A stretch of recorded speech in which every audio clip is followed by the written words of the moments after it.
여러분 안녕하십니까? 오늘 강의 주제는 인구입니다.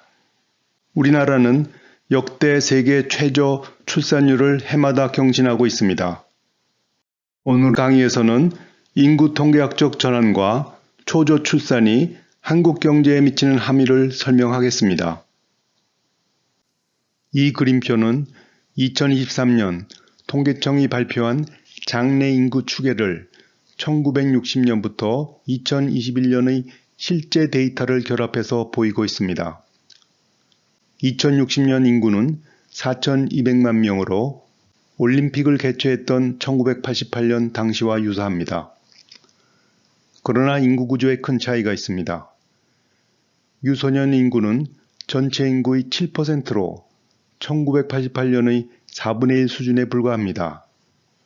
한편 노년 인구 비중은 64%로 13배에 이르고 있습니다. 평균 연령도 2배 가깝습니다. 이 그림표로부터 현재 한국 경제가 당면한 인구 문제는 인구 감소보다는 인구 구조 변화, 즉 노령화라는 것을 알 수 있습니다. 그리고 정도의 차이는 있으나 노령화는 우리나라의 문제만은 아닙니다. 한편 이 그림표는 1956년부터 2021년 기간에 걸쳐 우리나라를 비롯해 상당한 인구 구조 변화를 경험한 나라와 전 세계 합계 출산율, 즉 가임 여성 1명이 나올 것으로 예상되는 자녀 수를 나타냅니다. 당초 우리나라는 인구 전환 단계가 뒤늦었지만 출산율이 급락하면서 인구 전환 속도가 가장 빠른 나라가 되었습니다. 21세기에 들어서 가장 낮은 출산율을 보이는 데서 확인할 수 있습니다. 한편 다른 선진국보다 인구 전환 단계가 늦었던 일본은 우리나라에 앞서 출산율이 하락하면서 세계에서 가장 앞선 인구 전환 단계에 위치해 우리나라의 미래 모습을 보여주고 있습니다. 노동인구 100인당 65세 이상 인구수로 정의되는 노년 부양비를 잣대로 우리나라는 2046년 일본을 추월할 것으로 기대됩니다. 그런데 우리나라가 이미 1984년부터 합계 출산율이 인구가 일정하게 유지되는 대체율보다 낮아져 왔음에도 불구하고 뒤늦게 인구 문제가 대두되었는지 의문이 있습니다. 그 의문에 대한 답은 장래 인구가 출산율뿐 아니라 동시대 인구에도 의존하기 때문에 합계 출산율이 대체 수준 이하로 하락해도 상당 기간 동안 인구가 증가하는 현상이 일어나기 때문입니다. 이를 인구 모멘텀이라고 합니다. 이 표에서 행은 세대를, 열은 시간대를 표시합니다. 동시대에 유년, 청년, 노년의 세 세대가 존재합니다.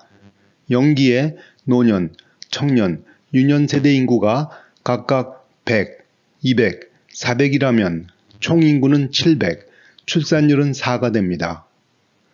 만약 1기에서 출산율이 2로 줄어들 때 1기 유년 세대 인구는 1기 청년 세대와 같은 400이 되어 총 인구는 1000으로 증가합니다. 출산율이 반토막 나도 인구는 늘어납니다. 1기 청년 인구가 0기보다 2배 늘어났기 때문입니다. 한편 2기의 출산율이 또다시 반으로 줄어 1이 되었을 때 2기 유년 인구는 200이 되어 총 인구는 여전히 1기와 같은 1000이 됩니다. 인구수는 감소하지 않았지만 인구 구조는 크게 변했습니다.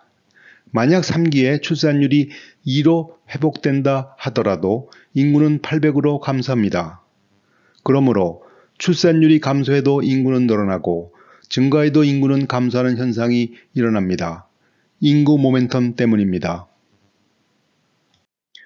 2023년 유엔이 발표한 세계 인구 전망은 세계 인구가 증가하고 있으나 그 증가율은 둔화되고 있음을 보여줍니다.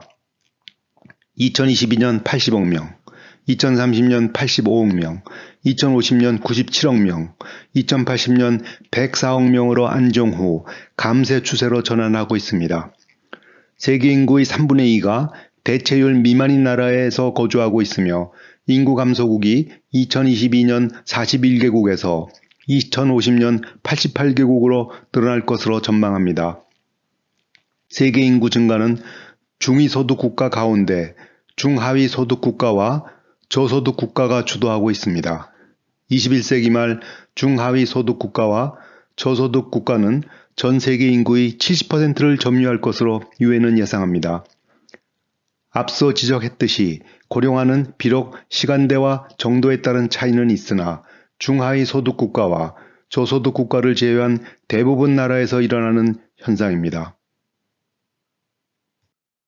다시 우리나라로 돌아가 4개의 인구 피라미드 그림표는 유년 인구가 정점에 달했던 1967년과 20년마다 연령별 인구 구성을 보여줍니다.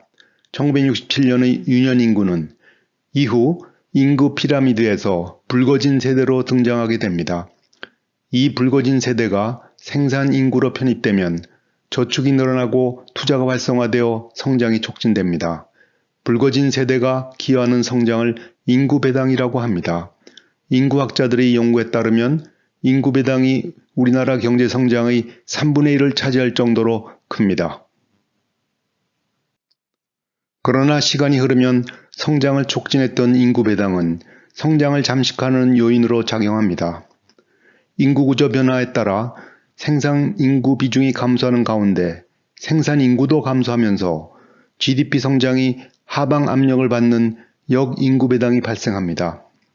한 인구학자들의 보고서는 우리나라의 경우 2020년부터 2050년 동안 1인당 성장 손실이 연평균 1.7%포인트로 추정해 역인구 배당이 가장 큰 나라로 전망했습니다.